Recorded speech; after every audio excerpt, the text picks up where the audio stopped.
Jemaah Menteri bersetuju menubuhkan pasukan khas bagi meneliti, memantau serta merangka tindakan berlunaskan undang-undang sewajarnya bagi menangani isu tuntutan waris Sultan Jamalul Kiram II terhadap kerajaan Malaysia. Pasukan itu akan diketuai oleh Menteri di Jabatan Perdana Menteri, Parlimen dan Undang-Undang Datuk Seri Wan Junaidi Tuanku Jaafar. Dalam satu kenyataan, Datuk Seri Wan Junaidi berkata pasukan khas itu dianggotai oleh Menteri Luar Datuk Seri Saifuddin Abdullah, Peguam Negara Tan Sri Idris Harun dan pakar-pakar berkaitan timbang tara antarabangsa. Bahagian Hal Ehwal Undang-Undang BHEUU bersama Jabatan Peguam Negara sedang menentukan terma rujukan dan juga keahlian tambahan jika perlu bagi pasukan khas itu. BHEUU dan Kementerian Luar akan bertindak selaku urus setia pasukan khas itu. Kerajaan katanya memandang serius isu yang mengganggu-gugat kepentingan aset-aset negara di luar negara oleh waris Sultan Sulu, khususnya aset di bawah syarikat-syarikat berkaitan kerajaan. Justru kerajaan akan mengambil tindakan proaktif dan agresif dalam menangani isu itu demi mempertahankan aset dan kedaulatan negara.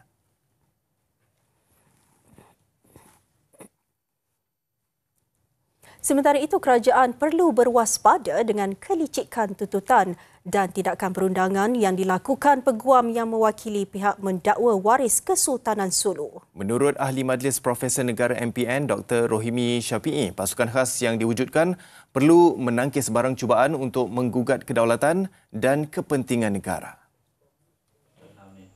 Datuk Rohimi Syafiee berkata Malaysia mempunyai hujah yang kuat dari sudut undang-undang dalam menghadapi tuntutan pihak mendakwa waris Kesultanan Sulu. Namun tanpa tindakan perundangan yang proaktif, sukar untuk menyelesaikan masalah yang berlarutan sejak sekian lama. Kita tak tahu kerana kalau kita lihat pihak yang terlibat ini bukanlah pihak yang begitu berpengaruh. Keluarga waris kepada Kesultanan Sulu ini adalah boleh mungkin bagi dalam konteks kita terkerdil, ya, tidak ada kuasa dan pengaruh, tetapi mereka telah digunakan. Saya rasa kan, kerana apa, kos perbelanjaan pun bukannya murah. Tambahnya, proses timbang tara yang dilakukan waris Kesultanan Sulu sebenarnya tidak melalui prosedur yang sepatutnya. Timbang tara sepihak jelasnya tiada justifikasi perundangan kerana prosesnya dan penimbang tara tidak pernah dipersetujui Malaysia. Selain itu, waris Sultan Sulu pula tidak jelas hak di sisi undang-undang apabila Sultan Jamalul Alam menandatangani Perjanjian 1878 yang mewakili kerajaan Sulu. Tetapi kesultanan itu lenyap menjelang 1885 apabila Perjanjian Madrid ditandatangani. Justru tiada peruntukan membolehkan timbang tara dilakukan berdasarkan Perjanjian 1878 yang menjadi asas pertikaian dan Kuala Lumpur tidak boleh dipaksa terbabit. Selasa lalu, media antarabangsa melaporkan aset dua anak syarikat Petronas di Azerbaijan dirampas oleh waris Kesultanan Sulu yang dikatakan menuntut $14.92 bilion Amerika daripada Malaysia.